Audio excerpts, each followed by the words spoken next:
இன்றைக்கி நாம் TNPSC library and information science சிலபஸில் யூனிட் 2 லைப்ரரி மேனேஜ்மெண்ட்டில் பார்த்தீங்கன்னா இந்த போஸ்ட் கார்ட்ன்ற டாபிக் பற்றி பார்ப்போம்.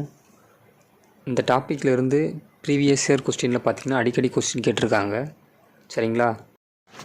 அதாவது இந்த போஸ்ட் கார்ட்னால் என்னென்னு பார்த்தீங்கன்னா, இப்போ ஒரு மிகப்பெரிய ஒரு அமைப்பாக இருக்கலாம், அதாவது ஒரு பல்கலைக்கழகமாக இருக்கலாம், இல்லை ஒரு ஹாஸ்பிட்டலாக இருக்கலாம், இல்லை ஒரு லைப்ரரியாக இருக்கலாம். சரிங்களா?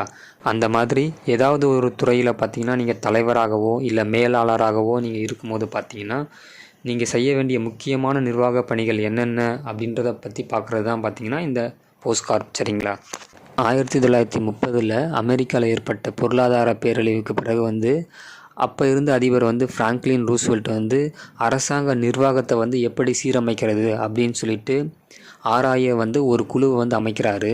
அந்த குழுவில் இருந்த லூதர் குலிக் அவருன்றவரும் லிண்டல் ஊர்விக் அவங்க 2 பேரும் சேர்ந்து தான் 1937 இவங்க எழுதி வெளியிட்ட கட்டுரையில் தான் முதலாக இந்த போஸ்ட் கார்ப்ன்றது அறிமுகப்படுத்தப்பட்டது. சரிங்களா? இந்த போஸ்ட் கார்ப் பார்த்திங்கன்னா இப்போ வரைக்கும் பார்த்திங்கன்னா கவர்மெண்ட் ஆஃபீஸ்லேயும் சரி, லைப்ரரிஸில், ஸ்கூலில், ஹாஸ்பிட்டலில், கம்பெனிஸில், யூனிவர்சிட்டிலலாம் பார்த்திங்கன்னா எல்லா பெரிய நிறுவனங்கள்லேயும் இந்த போஸ்ட் கார்ப்பை பயன்படுத்துகிறாங்க. சரிங்களா?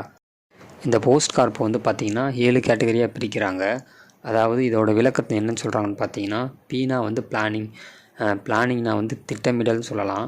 ஓனா ஆர்கனைசிங்னா ஒழுங்கமைத்தல்னு சொல்லலாம். அடுத்து எஸ்னா ஸ்டாஃபிங்கிறது பார்த்திங்கன்னா பணி அமர்த்தல்னு சொல்லலாம். அடுத்து டீனா டைரக்டிங்னா பார்த்திங்கன்னா வழி நடத்துதல் இல்லை இயக்குதல்னு சொல்லலாம். அடுத்து சிஓனா கோஆர்டினேட்டிங்கிறாங்க, அது ஒருங்கிணைத்தல்னு சொல்லலாம். அடுத்து பார்த்திங்கன்னா ரிப்போர்ட்டிங்னு சொல்கிறாங்க, ரிப்போர்ட்டிங்னா அறிக்கையிடல்னு சொல்லலாம். அடுத்து பட்ஜெட்டிங் பார்த்திங்கன்னா நிதி மேலாண்மை. சரிங்களா? இப்போ பார்த்திங்கன்னா பீனா என்னென்னு பார்ப்போம். பீனா பிளானிங்னு சொல்கிறாங்க, திட்டமிடல். அதாவது திட்டமிடல்னால் என்னென்னா, இப்போ நூலகத்துக்கு என்னென்ன தேவையானதை நம்ம எப்போ செய்ய போகிறோம் அப்படின்னு சொல்லிட்டு முன்கூட்டியே திட்டமிடுறதை பிளானிங்னு சொல்கிறாங்க. சரிங்களா?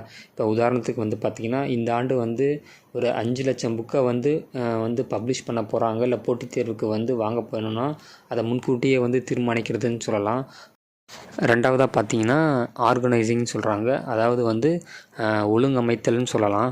இது என்னென்னு பார்த்தீங்கன்னா, இப்போ ஒரு சின்ன சின்ன இலக்குகளாக நம்ம பிரித்து வச்சதை பார்த்தீங்கன்னா தனித்தனி டிபார்ட்மெண்ட்டாக பிரித்து யாருக்கு கீழே என்ன செய்யணும் அப்படின்ற மாதிரி ஹைரார்க்கியல் உருவாக்குறத ஆர்கனைசிங்னு சொல்லுவாங்க.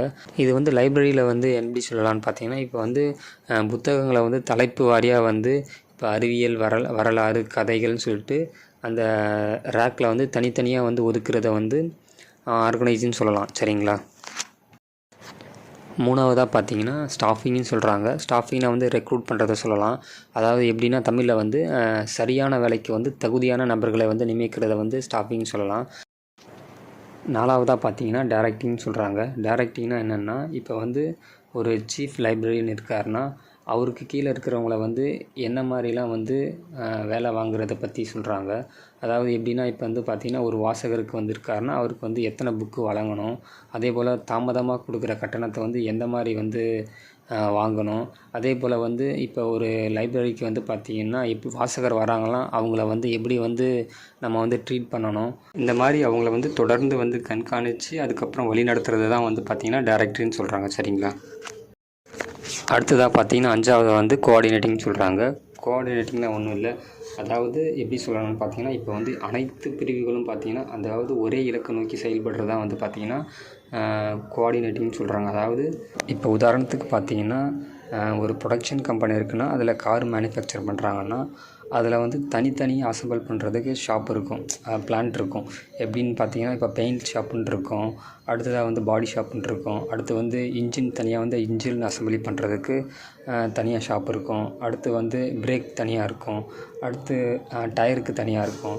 ஸோ இந்த மாதிரி இருக்கிற எல்லா பிரிவுகளும் பார்த்திங்கன்னா ஒரே நேரத்தில் கரெக்டாக செயல்பட்டால் தான் அந்த குறிப்பிட்ட நேரத்துக்குள்ளே இத்தனை காரை அந்த ஒரு கம்பெனியால் வெளியே கொண்டு வர முடியும். சரிங்களா? இதுக்கு கோஆர்டினேட்டிங் ரொம்ப முக்கியம்.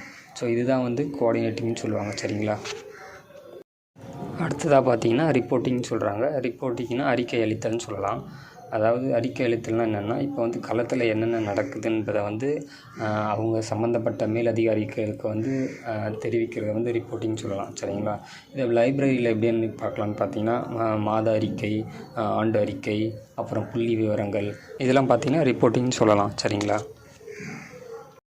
கடைசியாக பார்த்தீங்கன்னா பட்ஜெட்டிங்னு சொல்கிறாங்க. பட்ஜெட்டிங்னா நிதி மேலாண்மைன்னு சொல்லலாம். நிதி மேலாண்மைனா என்னென்னா, ஒரு நூலகத்தோட வரவு செலவு திட்டத்தை பார்க்குறது, அடுத்து புத்தகம் வாங்குறது, அடுத்து அந்த நூலகத்துக்கு தேவையான மூலப்பொருட்களை வாங்குறது. இந்த மாதிரி நிதியை வந்து திட்டமிட்டு செலவு செய்கிறத வந்து பார்த்திங்கன்னா நிதி மேலாண்மைன்னு சொல்லுவாங்க. சரிங்களா? அடுத்ததாக பார்த்திங்கன்னா நம்ம சிலபஸில் இந்த போஸ்ட் கார்டுன்ற டாப்பிக்லேருந்து என்னென்ன கொஸ்டின் கேட்டிருக்காங்கன்றதை பார்ப்போம். ஃபஸ்ட்டு பார்த்திங்கன்னா 2016 வந்து கேட்ட கொஸ்டின் பார்த்தீங்கன்னா, கொஸ்டின் நம்பர் 135 என்னென்னு கேட்டிருக்காங்கன்னா, போஸ்ட்காப் என்பதை உருவாக்கியவர் யாருன்னு கேட்டிருக்காங்க. ஆன்சர் பார்த்தீங்கன்னா லூதர் குலிக். சரிங்களா? அதே கொஸ்டின் ரிப்பீட்டடாக வந்து 2024 கேட்டிருக்காங்க. அதே மாதிரி பார்த்தீங்கன்னா போஸ்ட்காப் என்ற சுருக்கச் சொல்லை உருவாக்கியவர் யாருன்னு கேட்குறாங்க. ஆன்சர் பார்த்தீங்கன்னா லூதர் குலிக் தான். சரிங்களா? அடுத்து பார்த்தீங்கன்னா 2019 132வது கொஸ்டின் என்ன கேட்டிருக்காங்கன்னா, போஸ்ட்காப் என்ற சொல்லின் பி என்ற எழுத்தை குறிப்பிடுவது என்னன்னு கேட்டிருக்காங்க. ஆன்சர் வந்து பீனா வந்து பிளானிங் தான். சரிங்களா? அடுத்ததாக பார்த்தீங்கன்னா 2023 கேட்ட கொஸ்டின் என்னென்னு பார்த்தீங்கன்னா, போஸ்ட்காப் எந்த ஆண்டு அறிமுகப்படுத்தப்பட்டதுன்னு கேட்குறாங்க. ஆன்சர் வந்து பார்த்தீங்கன்னா 1937 தான். சரிங்களா? அடுத்து பார்த்தீங்கன்னா 2019 வந்து 30, 31 அப்படியே 2 கேள்வி கேட்டிருக்காங்க. கொஸ்டின் என்ன பார்த்தீங்கன்னா, போஸ்ட்கார்டின் சுருக்கச் சொல்லை உருவாக்கியவர் யாருன்னு கேட்டிருக்காங்க. ஆன்சர் வந்து பார்த்தீங்கன்னா எல் குல்விக் அண்ட் எல் உர்விக்னு கொடுத்துருக்காங்க. சரிங்களா? ஆக்சுவலாக என்னென்னா, குல்விக்ன்ற அவர் தான் வந்து அந்த கான்செப்டை வந்து எக்ஸ்பிளைன் பண்ணார். சரிங்களா? ஆனால் உர்விக்கின் அவர் தான் வந்து அதை எடிட் பண்ணதும் அவர் தான், அதை ப்ரொமோட் பண்ணது வந்து பார்த்திங்கன்னா எல் உர்விக். சரிங்களா? அடுத்ததாக பார்த்தீங்கன்னா 31வது கொஸ்டின் வந்து போஸ்ட்கார்ட் என்ற சுருக்கச் சொல்லின் சி என்ற எழுத்தின் பொருள் என்னன்னு கேட்டிருக்காங்க. ஆன்சர் வந்து பார்த்தீங்கன்னா கோஆர்டினேட்டிங் தான். சரிங்களா? இந்த வீடியோ உங்களுக்கு பயனுள்ளதாக இருந்ததுன்னா மறக்காமல் சேனலை சப்ஸ்கிரைப் பண்ணி சப்போர்ட் பண்ணுங்கள். உங்களோட சப்போர்ட் தான் எனக்கு மோட்டிவேஷன். சரிங்களா?